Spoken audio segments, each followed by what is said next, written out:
High, আমি Nilanjana. Welcome to এন্ডেকর। আজকে চলুন ভাইরাল হওয়া এই মিনিয়েচার স্নেক প্ল্যান্ট টপটা বানাই। তুমি যেটা প্রয়োজন ছিল সেটা হলো জুয়েলারি ওয়্যারের, কিন্তু আমার কাছে ছিল না। তো কি করা যায় ভাবতে ভাবতে হঠাৎ করেই মনে হলো ডিসপোজেবল মাস্কগুলো ইউজ করে ফেলে দেওয়ার আগে আমি এর ওয়্যারগুলো বের করে রাখতাম। তো এটা দিয়েই ট্রাই করা যায়। শর্ট ভিডিওতে এটাই জিজ্ঞেস করেছিলাম যে এগুলো কি।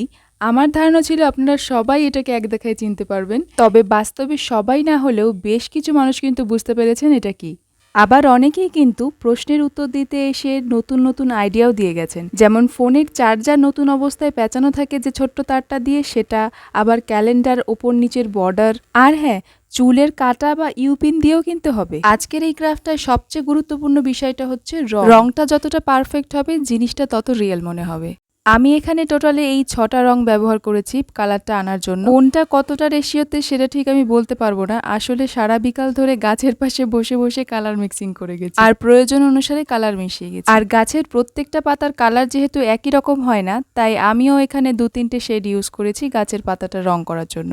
এরকম ভাবে গাছের পাতায় শেড করার জন্য এই ঝাড়ু হয়ে যাওয়া ব্রাশগুলো কিন্তু খুব কাজে দেয়। না হলে নতুন ব্রাশ দিয়ে প্রত্যেকটা টেক্সচার আলাদা আলাদাভাবে করতে গেলে প্রচুর খাটনি হয়। এই ছোট্ট ছোট্ট স্নেক প্ল্যান্টগুলোকে রাখার জন্য প্ল্যান্টারের কথা ভাবতেই প্রথমেই মাথায় এসেছিল বাটারের এই কন্টেনারটার কথা। এটা দেখতেই যেন একটা প্ল্যান্টারের মতন, তাই না? শুধু আমার কাছে মনে হচ্ছিল এই ওপরের দিকের সাইডটা একটু বেশিই চওড়া, তাই জন্য আমি কাঁচি দিয়ে কেটে নিয়েছিলাম। আমার অনেকগুলো বদ অভ্যেসের মধ্যে এটাও একটা যে বাড়িতে নতুন ধরনের কোনো কন্টেনার বা বোতল আসলে আমি সেটাকে স্টোর করে রেখে দিই।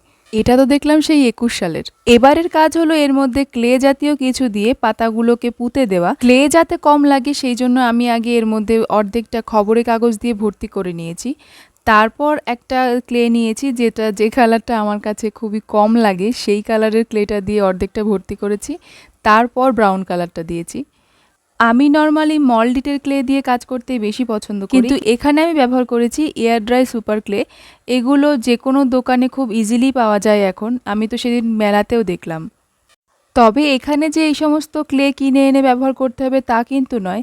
নর্মাল মাটি দিয়ে যেভাবে আমরা বিভিন্ন জিনিসপত্র বানানোর সময় মাটিটাকে মাখি, ওইভাবে মাটিটাকে মেখে ওই স্টিকগুলোকে পুঁতে দিয়ে শুকিয়ে নিলেই কিন্তু জিনিসটা হয়ে যায়। এরপর উপরের এই জায়গাটাকে একটু মাটি মাটি এফেক্ট দেওয়ার জন্য আমি এখানে একটা ছোট্ট কাঠি নিয়ে এরকম ফুটো ফুটো মতন করে দিচ্ছিলাম। তবে এই কাজটা করার থেকে একটু খারাপ হয়ে যাওয়া ব্রাশ দিয়ে ড্যাব ড্যাব করে নিলে পরেই বেশি ভালো এফেক্ট দেয়। এবারে পাতাগুলো সেট করার পালা। অরিজিনাল গাছটাতে খেয়াল করে দেখলাম স্নেক প্ল্যান্টের পাতাগুলো এক জায়গা থেকে বেশ 3-4টে পাতা করে বেরোয়, আর পাতাগুলো এরকম বেন্ড হয়ে থাকে। তাই আমার বানানো পাতাগুলোকেও এরকম হালকা করে বেন্ড করে নেব।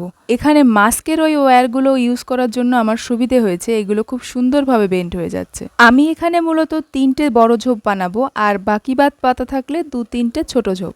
রিয়ালিস্টিক দেখানোর জন্য পাতাগুলোকে বিভিন্নভাবে বেন্ড করতে হবে, মানে একই রকম দেখতে হয়ে গেলে সব একই রকম লাগবে। এবার পাতাগুলোকে ইচ্ছে মতন বেন্ড করে এক একটা ঝোপের সাথে সেট করে দিতে হবে। এই কাজটা ভীষণ স্যাটিসফাইং। গাছটা যখন রেডি করছিলাম তখন দেখে মনে হচ্ছিল একদম রিয়েল গাছের মতোই হয়েছে। আমার কাজ করতে করতে সন্ধে হয়ে গেছে, তাই আর অরিজিনাল গাছের সাথে তখন কম্পেয়ার করা হয়নি।